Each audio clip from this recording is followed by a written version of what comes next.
kitab suci yang kita pelajari sekarang adalah induk dari ilmu pengetahuan yang berkembang saat ini gitu. Jadi emang dok itu diabetes tuh bisa disembuhin berarti? Bisa. Bisa. Total. Sembuh total bisa? Total. Rata-rata 4 bulan perbaikannya. Berarti kan dari pembahasan itu pula mengatakan kalau berarti semua penyakit bisa sembuhin kan? Ya. Kalau meninggal. Berarti berat itu? Aslinya kan semua penyakit bisa disembuhkan. Aslinya memang bisa sembuh. Hadis Bukhari tadi yang saya sebutkan.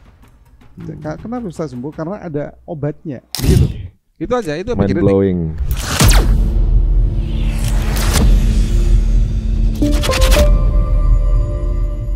Ini penting sih ya. Jadi kalau saya rasa ini aduh setiap lelaki ini pasti wah. Makanya, saya jadi sekarang lebih aware lagi bahwa untuk mencari tahu mengenai diabetes ini berarti ini. Nah makanya saya pada waktu ada pasien diabetes yang pria sampai gangguan itu pasti lebih baik konsul sama istri dok ya.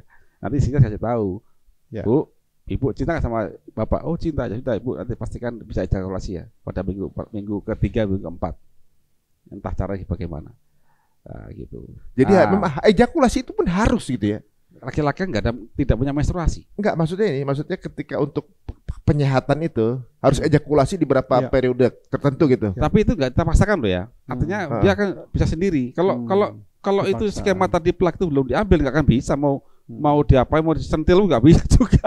Oh. Nggak bisa berdiri. Waduh. Berarti perbaikan artinya. Jadi perbaikan. orang diabetes itu bukan masalah saraf, bukan apa-apa. Memang energinya nggak sampai ke situ. Makanannya nggak sampai ke dalam sel-sel di Mister P. Dia punya nafsu, punya. Saya cuma nggak connect gitu gitu. Nggak connect. Karena emang nggak punya energinya. Kayak orang lumpuh gitu. Agak unik ya, misalnya gini, ya, jujur aja gitu. Laki-laki kalau misalnya udah ada hasratnya tuh, itu kan udah kayak kode langsung tanpa disuruh, langsung on kan? On. Gitu. Iya, itu kalau masih yang membedakan apa? Maksudnya kita aja ininya udah tetap rasanya tetap sama. Iya. Nggak bisa tapi nggak on. Nggak on. Kok serem banget sih? Loh, mau coba? Ya jangan. Diabetes dulu. Untuk mencegahannya gimana? Gitu, untuk pencegahannya. Ini jadi parah nih gara-gara waktu itu apa namanya? Ya saya cerita tuh hitungan apanya itu yang 5,5 tuh jangan sampai ini. Gitu. Nah, cuma saya rasakan ibaratnya kalau selain kan masih baik-baik aja gitu, masih normal aja. Tapi kalau saya dengar ini kan jadi ngilu, aduh. Berarti bisa punya potensi ini kalau kita diemin aja. Oh, iya bisa. Jadi makanya kami ini di kampus itu kami kan full edukasi. Mengajak teman-teman itu berpikir ada loh aturan Sang Pencipta. Ada aturan pencipta itu. Kita harus belajar mulai dari hal mendasar, dari ayat-ayat kauniyah, dari fisika, kimia, biologi, baru ke manusia, diurutin. Nah kalau mau belajar karnus itu ya ikut di anu kita, kelas karnus ya. Kelas karnus emang. Tapi kalau emang aku pingin dipandu dengan dokternya, dokter Edi ada. Nah, ketemu saya di seminar, saya nggak mau mandu pasien karena saya bukan dokter. Secara keilmuan akan saya sampaikan. Tapi nanti teknis saya mau dipandu, ada dokter Edi. Dipandu dari sisi apa nih? Ada programnya. Ada programnya. Ada aplikasinya. Oh. Nanti tapi butuh bantuan dokter, memang. Jadi memang dok itu diabetes tuh bisa disembuhin berarti? Bisa. Total. Sembuh total bisa. Total. Dan orang yang begini. Perlu bisa belum diabetes mempelajari ini biar sampai nggak kena bisa juga. Bisa. Jangan. Jadi yang orang awam pun bisa. Belum sakit pun bisa. Jadi makanya gini Mas Ari. Kita ini kadang-kadang di dunia medis itu serba sudah terstigma. Contohnya apa? Hipertensi. Ya. Hipertensi harus minum obat seumur hidup. Diabetes hanya bisa dikontrol. Nggak bisa disembuhkan. Iya, emang begitu. Kontrolnya pasti pakai obat kan, seumur hidup. Nah ini stigma-stigma ini yang saya bilang tadi secara holistik sudah tersimpan kuat di bawah sadar. Nah, kemudian jadi mengkonfirmasi begitu. Iya, konfirmasi. Jadi wah aku kena diabetes. Saya ada kejadian real ini. Ada pasien saya, ibu-ibu dari luar kota. Itu datang ke saya itu di depan saya nangis. Kenapa nangis? Karena kedua kakinya itu sakit. Pada waktu saya dicek kolesterol asam urat normal dok. Tapi setelah katanya saudara saya yang di Puskesmas dicek gula darahnya 400. Kedua kakinya kesakitan. Habis itu dia nangis. Dia buka medsos nih. Di medsos diabetes yang bicara itu medis. Diabetes nggak bisa sembuh seumur hidup. Iya itu nangis saya. Terus nangisnya kenapa tuh? Habis itu terus ngelihat medsosnya Dokter Edi, jadi tenang saya. Diabetes masih ada harapan gitu ya? Iya, karena diabetes bisa sembuh. Karena apa? Kalau kita di Muslim kan likul lidain dawa, hadis Muslim. Segala penyakit ada obatnya. Ada obatnya. Dikuatkan dengan hadis Bukhari. Ma anjalallahu da'an ila anjalallahu sifaa. Tidaklah Allah menurunkan penyakit kecuali Allah menurunkan obatnya. Ada. Kalau kita mau ikhtiar, kita cari, insya Allah ada. Tapi masalahnya orang yang di luar sana kan sudah terstigma. Stop di situ. Saya pernah diminta jadi pembicara tunggal di luar kota. Itu yang hadir ada 150 dokter. Ya. Dan mereka sampai yang muda, sampai yang usia lanjut, senior, sampai nempuk budak saya. Terima kasih Dokter Edi, saya diingatkan. Ternyata hipertensi, diabetes bisa sembuh. Iya, real. Jelasin dong. Bagaimana dok? Jelasin dong. Jadi penasaran saya jadi. Ya nanti gini. Jadi saya mengumpamakan gini, ini penyakit, ini sumbernya. Selama ini kejadian yang saya alami, termasuk teman-teman yang di luar sana medis, ngobati langsung pada penyakitnya. Akhirnya apa? Sembuh sebentar. Habis itu kumat lagi. Sedangkan di konsep Karnus itu ngobati dari sumbernya. Menurut Al-Hadis Al-Hafidz Al-Suyuti rahimahullah, sumbernya segala penyakit itu jeleknya Al-Barada. Jeleknya Al-Barada itu jeleknya pencernaan. Tafsir Qur'annya yang bisa mencerna itu cuma organ lambung. Jadi lambung ini adalah organ yang bisa mencerna atau dapur dari manusia. Dapur manusia, semua sel di tubuh kita itu ada 100 triliun sel. 100 triliun sel itu butuh makan. Makanannya dapat dari lambung. Sekarang kalau lambungnya bermasalah, apa sel-sel itu bisa dapat makan? Nggak bisa. Jadi kita ngobati dari lambung, lambung diperbaiki ya dengan nutrisi-nutrisi alami, nanti pembuluh darahnya bagus, plak-plak mulai terhindar semua, terus resistensi insulinnya mulai hilang, connect lagi tuh.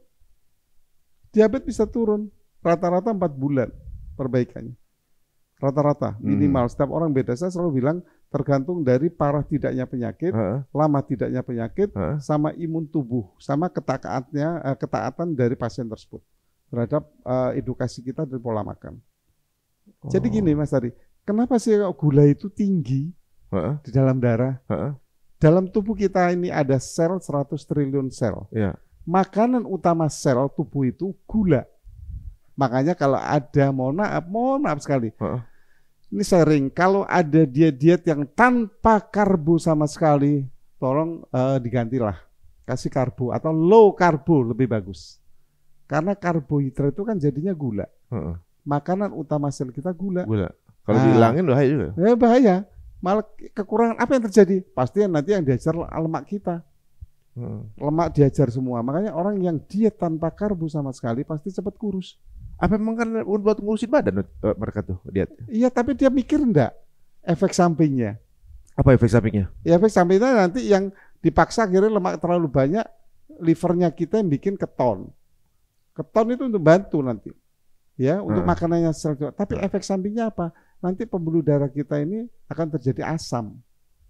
Tiba-tiba diare tanpa sebab terus, kasih obat-obat, tambah gak karu-karuan kan?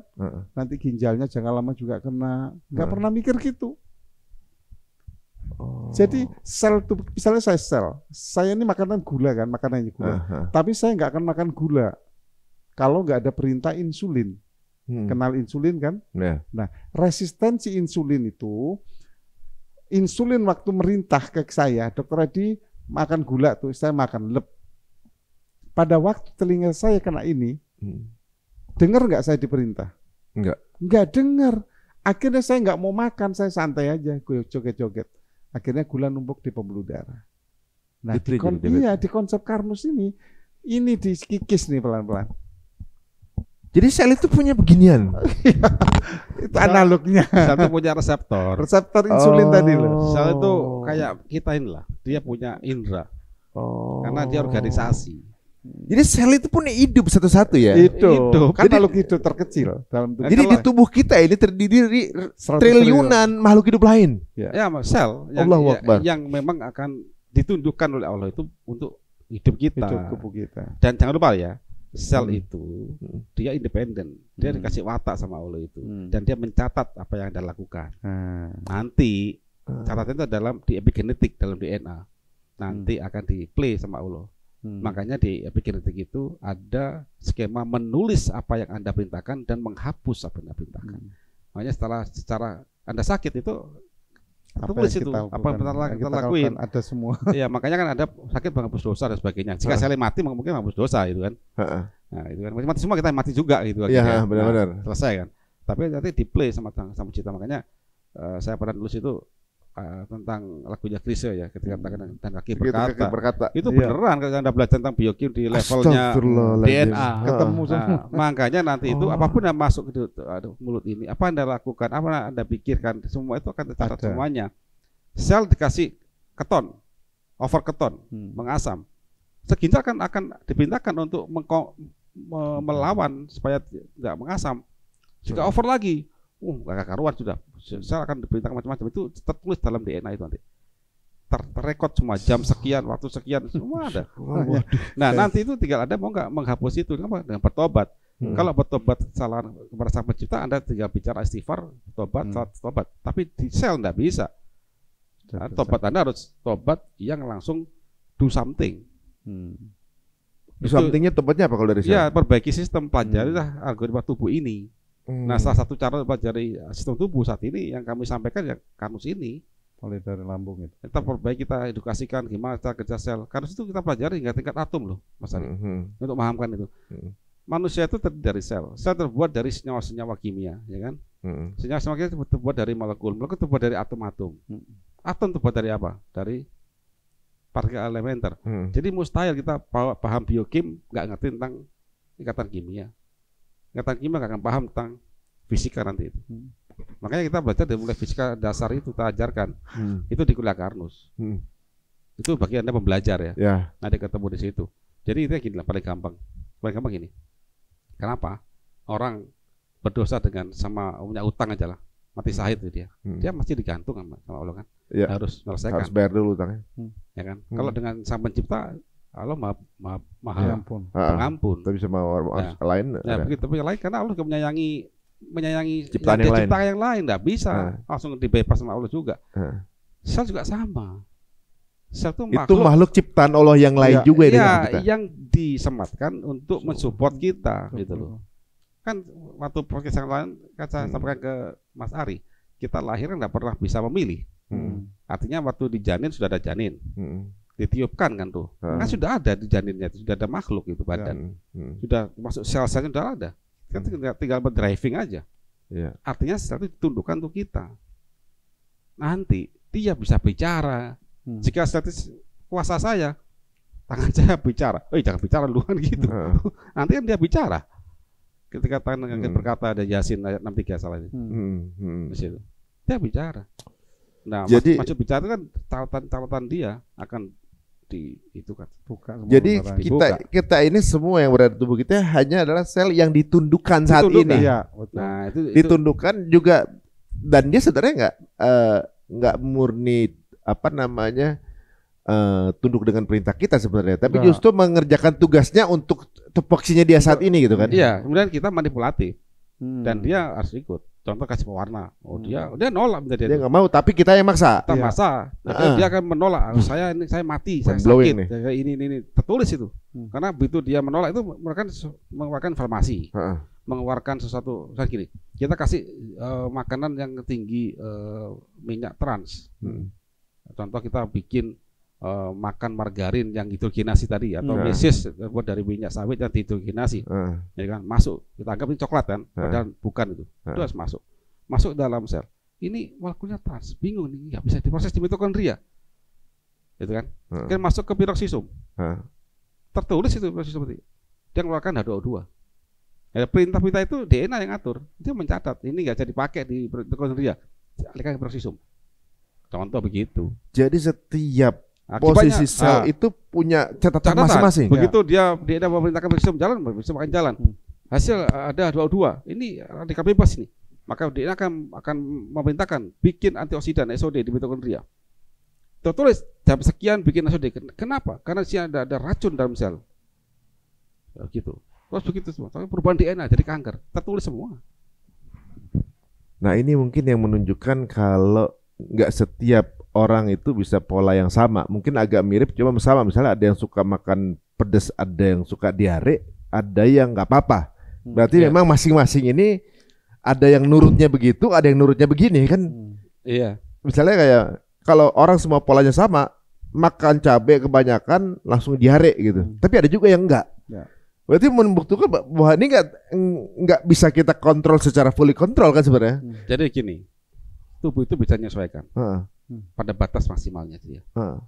Itu makanya epigenetik itu berjalan. Contoh gini, seorang anak ya, anak itu dimasukkan ke lingkungan yang sopan, sopan. Ya, sopan. Begitu masuk ke lingkungan keras, gimana? Jadi keras. Nah, sudah gitu aja. Jadi tergantung norma. Begitu kerasnya melebihi batas dia mati. Depresi kan.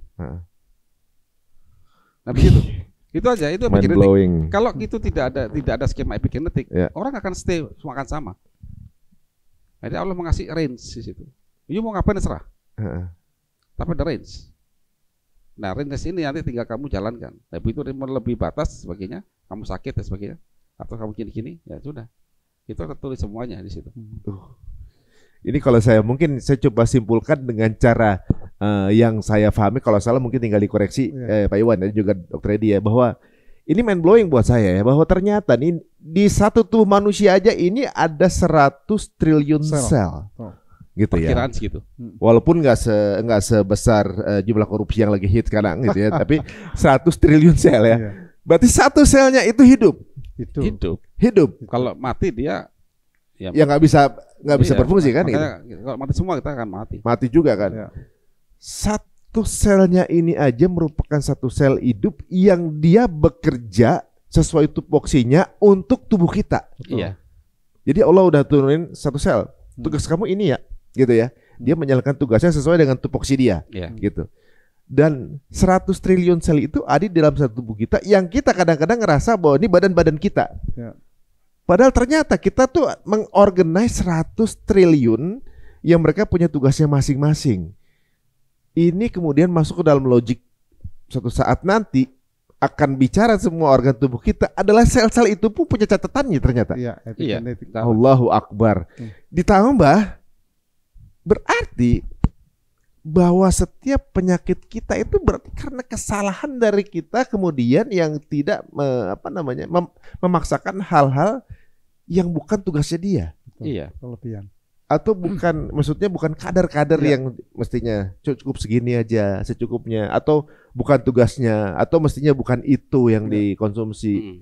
Itu kesalahan dari yang punya tubuh. Kita, yang jadi organizer-nya nih kita nih. Iya. Si pemilik tubuh. Nah, jadi di Karnus ini adalah bagaimana mengkondisikan algoritma dari 100 triliun sel sesuai kerjanya masing-masing. Iya, kita angkat ilmu itu, kita baca algoritma itu, kita sampaikan. Nanti begitu orang tahu, maka dia bisa ngelakuin untuk dirinya sendiri. Disitulah makanya wahyu pertama kali turun apa? Iqra. Bukan Al-Fatihah. Bacalah. Kalau bacanya di Quran kan jelas tertulis. Yang Allah kan menciptakan kalau semua algoritma itu di Quran mungkin jutaan jilid itu. Menulis DNA aja berapa buku. Begitu kan? Kita suruh sendiri dicabang, kita baca karena ini banyak ciptaan. Sebenarnya rangkai lagi kan banyak ada firman begini. Allah itu Maha Penyayang. Allah nggak dolim. Yang dolim siapa? Manusia sendiri. Tadi pada saat kita menyakiti tubuh kita itu hukumnya tahu nggak tahu tetap terdampak. Contoh Mas Hari masuk tol, tahu nggak tahu aturan, Anda langgar, langgar aturan, ditilang nggak? Ditilang. Meskipun nggak tahu. Ya sama begitu. Itu sama kayak. Nah, tapi kalau salahnya ada Tuhan, karena dia Maha tahu, kita harus sadar, bertobat, syirik, bertobat, diampuni ya, insya Allah. Ya ini kayak, masuk akal tuh. Sama kayak Ustadz bilang ini, Ustadz, saya tanya sama Ustadz, kalau misalnya kita makan suatu makanan mengandung babi, tapi kita nggak tahu, gitu misalnya, dosa nggak? Dosa sih nggak, tapi impact dari babi itu tetap masuk, katanya bilang gitu kan? Iya. Lah kalau kita nggak dosa kan berarti sebenarnya mudaratnya nggak masuk. Nggak juga Mas Hari. Mas Hari nggak tahu itu alkohol. Mas Hari minum. nggak dosa sih, tapi tetap mati.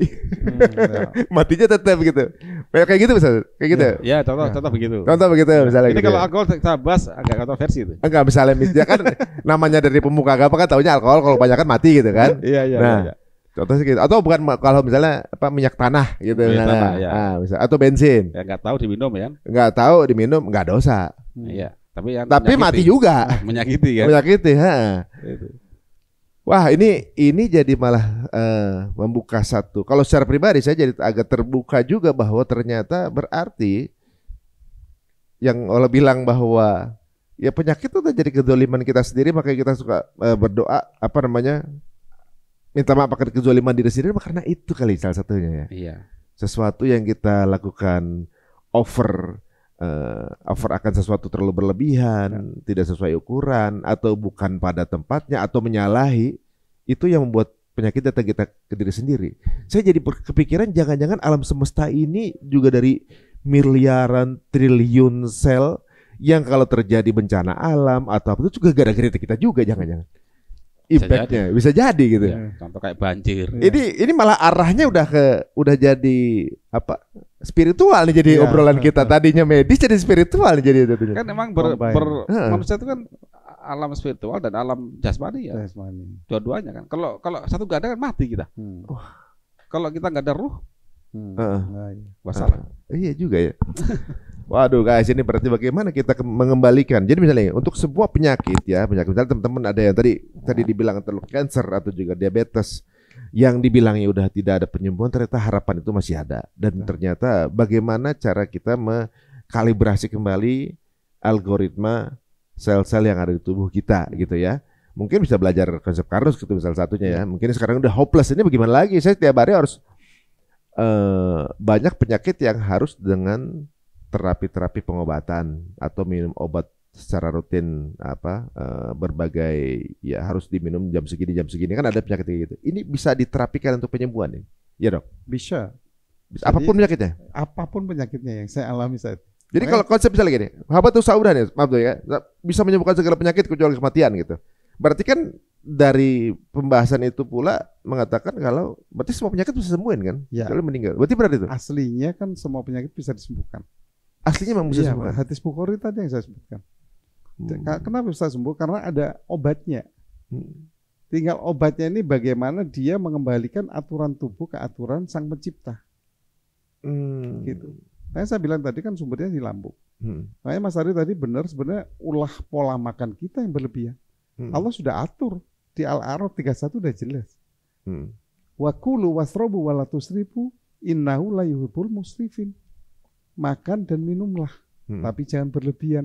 Jadi semua yang Allah berikan di dunia ini untuk kita, manusia ciptaannya sih. Tapi kita ini yang terlalu over, kayak gitu. Makanya orang-orang kadang-kadang saya podcast gini ya dimanapun atau saya bikin konten, saya selalu bilang hadis, bilang Al-Quran, semua udah diatur. Tapi mereka namanya netizen bilang apa? Oh jangan pakai hadis, pakai loh. Kalian kalau yang Muslim pegangannya apa hidup ya? Kan cuma dua itu.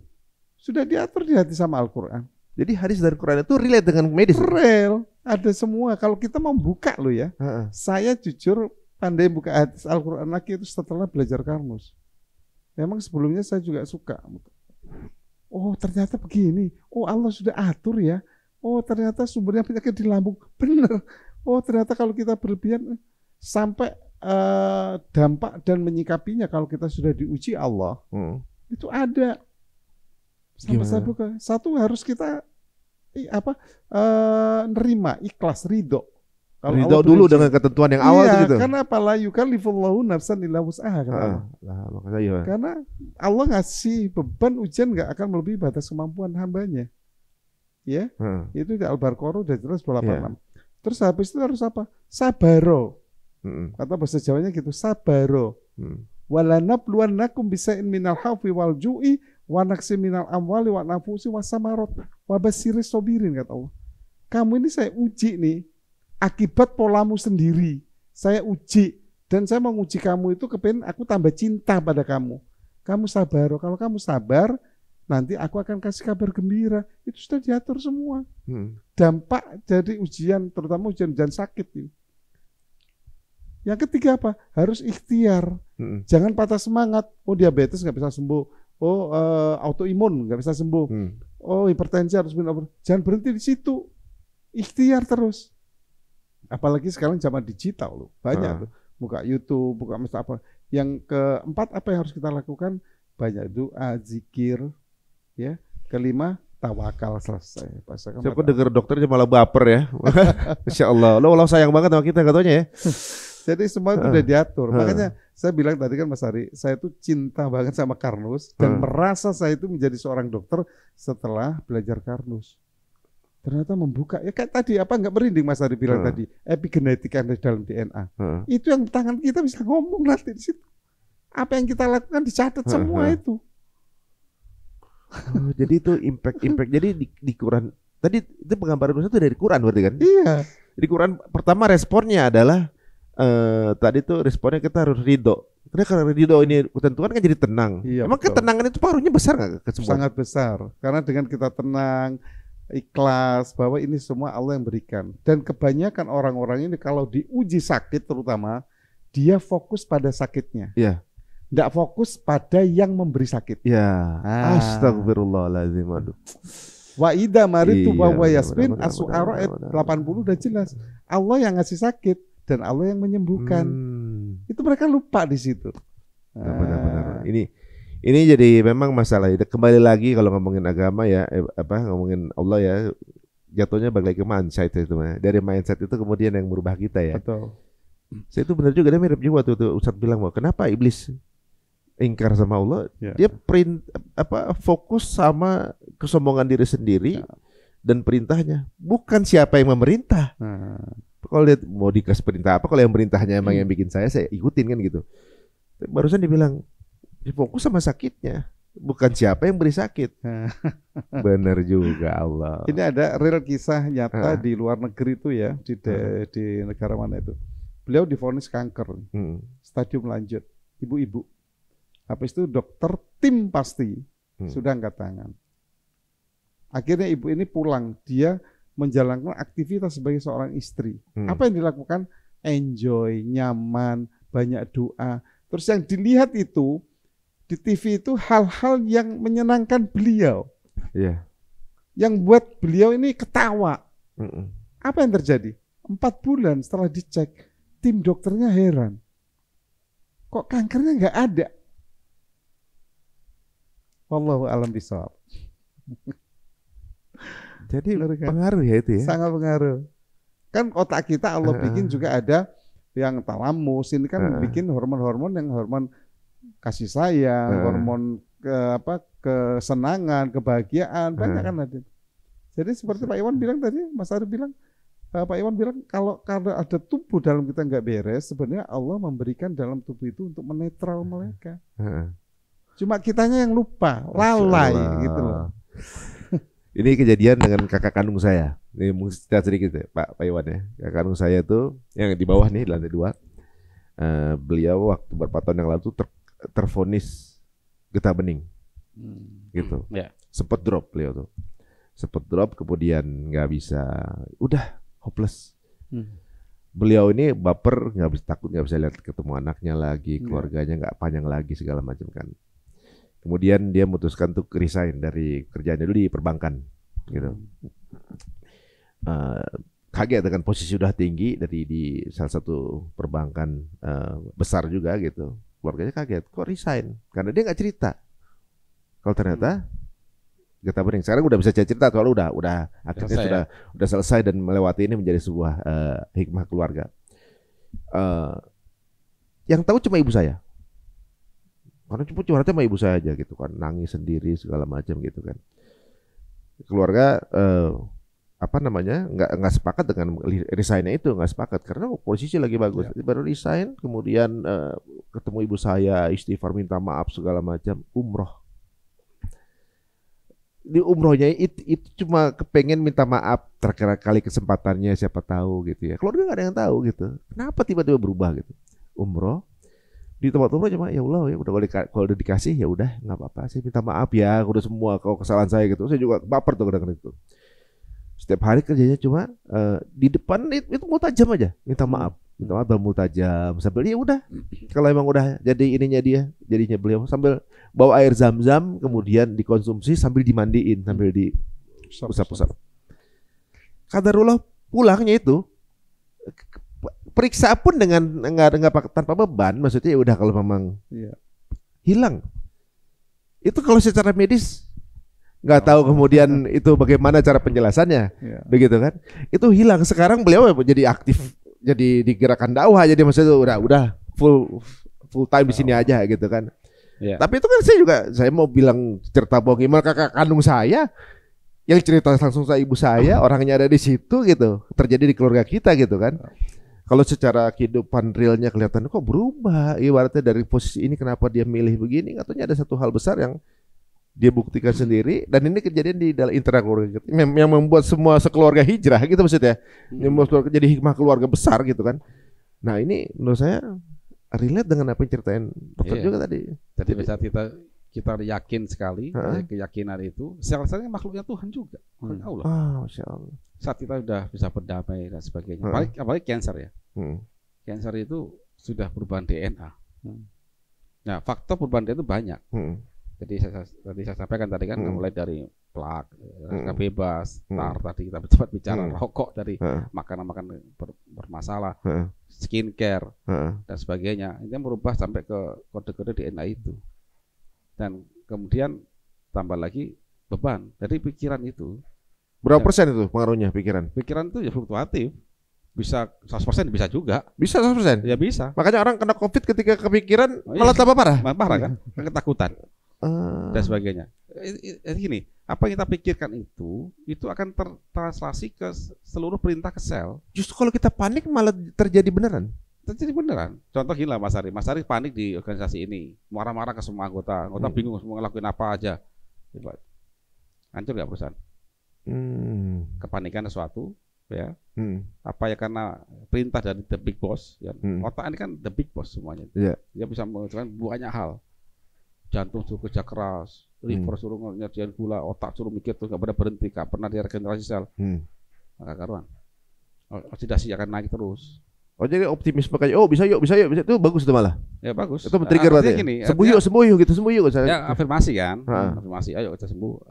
Atau bicara aja ke sel ini, kamu kan makhluk ciptaan Sang Pencipta, kamu ditentukan sama saya, gitu kan. Terus kita nih hidup di badan ini punya tujuan sampai umur tentukan. Jangan sampai sakit. Aku pernah salah sama kamu. Jadi afirmasi law of attraction itu itu diskusi dengan triliunan sel ini. Bahkan dengan suatu bisa yang lain. Itu di kuantum nanti pembelajarannya di kami. Ada juga di Karnus. Ada di Karnus. Makanya Dr. Edi Dr. Edi ahli hipnoterapi itu. Bisa melakukan itu. Nah, Karnus itu adalah kita bisa mengangkat secara rule-nya, artinya secara benang merahnya, kok bisa begini, kenapa? Sehingga begitu kita melakukan itu, sudah tahu arahnya itu loh, secara keilmuannya nyambung, di fisika kuantum terjawab, ini semua ke tingkat sel terjawab, oke lakuin, itu bagian dari pengobatan Karnus memang. Di 6 langkah kakek itu ada itu, masa pencipta itu poin kelima Karnus. Setelah Anda lakukan ikhtiar tadi, perbaikan sistem, karena Anda pernah bersalah di tubuh kita ini, maka Anda perbaiki. Jangan lupa, ini penting banget. Karena kunci kesembuhan yang punya Tuhan. Allah yang punya. The key. Sebenarnya saya pernah salah nih sama Mas Ari. Saya langsung ke Mas Ari, kan Mas Ari butuh bukti. Yuk ngapain langsung minta sama saya? Yuk perbaiki dulu dong. Saya perbaiki dulu. Saya perbaiki, saya minta maaf Mas Ari. Perbaiki kemudian baru minta maaf ya? Ya perbaiki atau berbarengan. Berbarengan dan minta petunjuk. Effortnya kelihatan bahwa lagi berusaha. Nggak cuma sekedar kamu perbaiki diri. Minta maaf terus, tapi kamu nggak pernah perbaiki diri. Itu kan jengkel nggak kira-kira? Beneran nggak sih minta maaf? Beneran nggak sih? Gitu. Mungkin pertama kan dimaafin, nggak berubah pasti. Tapi Allah Maha Pengampun dan penyayang gitu. Tapi misalnya dalam sel beda lagi hitungannya kan itu.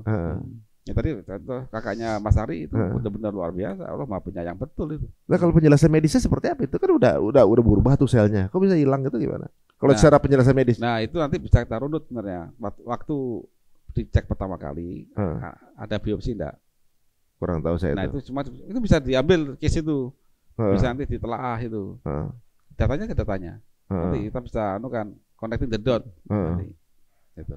Terus kenapa bisa hilangnya itu bisa ke trace itu? Bisa ke trace. Bisa jadi itu belum ke arah CA. Ya, hanya stres saja. Bisa ke arah CA betul-betul ganas nggak bisa begitu. Ini ya butuh intervensi yang lain. Karena gini, karena faktanya sudah terjadi kerusakan sel hingga ke level DNA, sudah terjadi epigenetik. Gitu kan. Ibaratnya saya pernah hutang nih ke orang. Nggak bisa saya hanya minta tolong memaafkan saya lunasi hutang saya dulu. Lunasin dulu baru minta maaf gitu ya. Ya, artinya barengan bisa. Seperti itu gitu ya. Ya, kita harus perbaiki. Tapi namanya Allah itu maha segalanya. Bisa jadi bypass sama Allah itu. Karena kita masih dalam punya dia ya. Yang punya dia. Tadi. Jadi apa ya? Kita ngelakuin 100% kita nih. Tapi 1% Allah belum menjalankan. Allah bisa bikin skenario yang lain, supaya nggak sembuh, bisa jadi. Tapi kita baru melakukan 1% aja karena udah memaafkan. Dan langsung bilang ke sel, yuk berubah, ya berubah.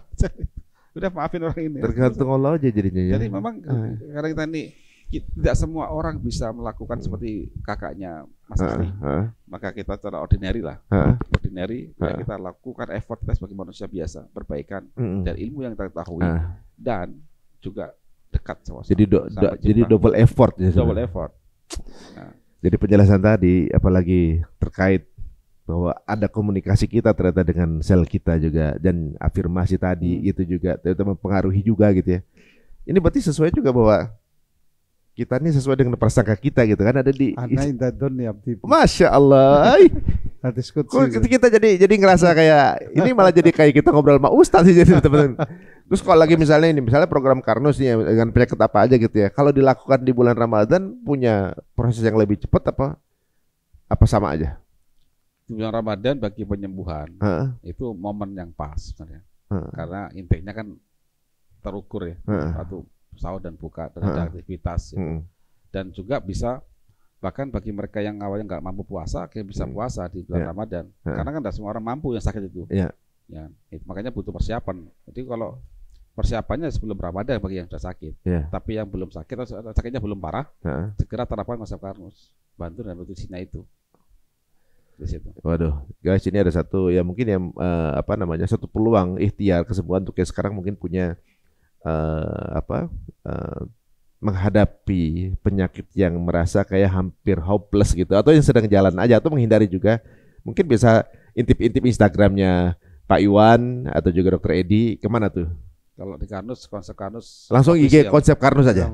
Konsep Karnus di situ. Konsep Karnus official gitu ya untuk kemudian ya ikutan pendidikannya siapa tahu menjadi solusi jalan keluar dan kalau ternyata bisa sembuh saya dapat pahala jariah insyaallah ya. Alhamdulillah. Wah, di sini malah banyak sekali refleksi yang saya dapatkan dari obrolan ini karena kita nggak bisa melihat penyakit itu terlalu besar atau terlalu kecil ternyata ya. Yang kita bilang ini kayaknya nggak bisa sembuh ternyata peluang sembuh itu ada. Kita bilang wah ini penyakit kecil nggak tahu ya bisa kayak kemarin sakit gigi meninggal orang. Nggak bisa kita bilang sakit gigi doang. Ada juga bisa sakit gigi akhirnya jadi meninggal. Tapi penyakit itu nggak mungkin sembuh penyakit. Tapi ternyata bisa sembuh. Ya pendekatan kepada yang pemilik pembuat sakitnya, pemilik tubuh kita. Dan juga pasukan yang triliunan ini bagaimana kita yuk sama-sama kompak. Jadi kalau kita lihat kadang-kadang di postingan motivator yang ada di Instagram, di sosial media bilang sama diri kamu sendiri bahwa kamu sehat, kamu kuat. Itu sebenarnya bagi kita ngobrol ya sama diri kita, ngobrol sama diri sendiri ya. Bapaknya ngompakin yuk kita sembuh gitu. Ternyata ini bisa dipelajari gitu. Saya sih penasaran sebenarnya, saya mau kulik lagi sebenarnya bahwa kenapa sih bapak-bapak ini bisa tahu algoritma sampai kecil-kecil gini nih dari belajar apa? Saya tahu Pak Iwan tadinya kan IPB ngurusin pertanian. Sekarang jadi kok bisa paham ini nih dari mana gitu ya. Ini kayaknya akan kita buka di agenda berikutnya nih. Tapi ini menarik Pak. Ini membuat optimisme ya, optimisme yang menyaksikan mudah-mudahan dari ngomongin vape awalnya gitu kan. Kemudian saya jadi tahu bahwa menakutkan itu diabetes untuk para pria gitu ya.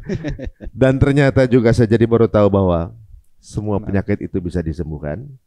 Dan jadi baru tahu bahwa semua di badan kita ini ada pertanggungjawabannya dan juga ada catatannya. Berarti apa yang kami yakini selama ini alhamdulillah bukan kitab yang salah, insya Allah. Terima kasih Dr. Edi sama Pak Iwan untuk waktunya kesini. Mungkin ada pesan-pesan belum itu pada mungkin yang akan disampaikan dengan yang nonton acara ini. Saya akan Pak Iwan dulu, Pak Dr. Edi dulu. Baik, terima kasih. Mulai sekarang sejawat siapapun ada di luar sana yang melihat video ini, kalau kita mau sehat, rasakan, sadari bahwa kita ini manusia. Pilihlah makanan manusia. Itu jelasnya, nanti bisa konsultasi selanjutnya. Siap. Kalau Pak Iwan? Ya, manusia adalah ciptaan Sang Pencipta. Namanya ciptaan, ada aturan. Dan tujuan kami Syiar Karus hanya sekedar memberitahu, mengabarkan atau membumikan aturan-aturan itu sehingga mudah untuk dipelajari. Itu visi kami itu. Oh gitu ya. Nah, kalau mau ikutan informasinya ada di Instagram ya. Artinya suatu konsep itu kalau tidak diaplikasikan dalam nyata ya percuma, just as a konsep. Makanya kami di dalam Karus itu kami bisa ikut edukasinya, bisa ikut pendampingannya langsung. Jadi ada program nanti pendampingannya tangani Dr. Edi dan tim. Bisa daftar jika memang sudah sakit atau ingin diarahkan supaya hidup sehat, itu bisa. Atau bisa menjadi rute kebaikan untuk keluarganya lagi yang lain untuk ngajarin gitu ya. Iya. Masya Allah. Jadi bukan hanya untuk yang sakit ya Pak ya? Iya. Kita malah ingin dapatnya ya kita cegah sakit. Iya. Cegah sakit, cuma karena orang kita ini kan kalau nggak sakit nggak butuh ilmu kesehatan. Butuh ya. Ya kan? Harus ada triggernya dulu gitu ya. Makanya kita mulai dari yang sakit dulu. Tapi yang saya harapan saya sekian tahun kita sudah edukasi ini, ayo sadarlah bahwa sehat itu butuh ilmu. Dan kita diperintah oleh Allah untuk mencari ilmu. Ilmunya Allah itu diwajibkan, Pak. Iqra bismi rabbikal ladzi khalaq. Waduh, insyaallah. Betul benar juga saya dengar. Iqra itu bukan cuma baca, artinya adalah analisa. Analisa. Karena berarti kalau perintah pertama kali Iqra, berarti wajib untuk kita ini. Jadi kalau sebagai kita seorang the real muslim misalnya gitu ya. Jadi nggak bisa kita katakan kita ini jadi orang tanda kutip bodoh. Nggak boleh itu bodoh itu. Gitu. Jadi Iqra artinya pelajari. Ya, pelajari ilmu. Iya, apapun itu dipelajari. Mestinya kita ini orang-orang yang berilmu yang bisa bikin jet, bisa macam-macam mestinya itu. Karena wajib kewajiban itu. Jadi perintah pertama malah kita disuruhnya belajar ya. Belajar kan. Tapi kita jarang bahas itu. Benar ya. Jadi kalau misalnya bodoh, berarti kita ayat pertama aja nggak kita pelajarin. Kita pelajarin. Makanya waktu kekhalifah kan dulu maksimal di Abbasiyah kan kita banyak pemikir-pemikir itu canggih sebelum dibakar oleh siapa yang Mongol itu, bangsa Mongol itu. Yang apa tuh teknologi apa? Dulu kan banyak ilmuwan dari banyak kan, hampir semua yang teknologi sekarang kan dari sana. Ya, di dinasti Abbasiyah itu. Abbasiyah. Ada wisdom of Dome of Wisdom. Jadi pustakaan internasional, semua apapun boleh belajar di situ. Apapun agamanya, apapun rasanya, belajar sana untuk pengetahuan di Abbasiyah. Kemudian kalah perang oleh bangsa Mongol dibakar semua. Sampai sungai Efrat. Bukannya Efrat ya, sungai. Sungai apa tuh yang di Irak ya? Irak, Efrat ya. Hitam. Karena bakaran abunya itu.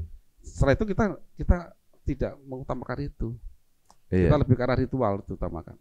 Memang itu di program 100 tahun terakhir sih, biar nggak belajar gitu. Iya, nggak belajar. Makanya kita ini sekarang ayo belajarlah. Makanya sekarang siapa yang ikut di kuliah Karus itu pasti akan saya ajak belajar di level penciptaan dulu, di kuantum dulu. Karena itu adalah termaktub ilmu yang sangat mendasar sekali untuk pelajari biokimia, kimia, fisika dan lain-lain.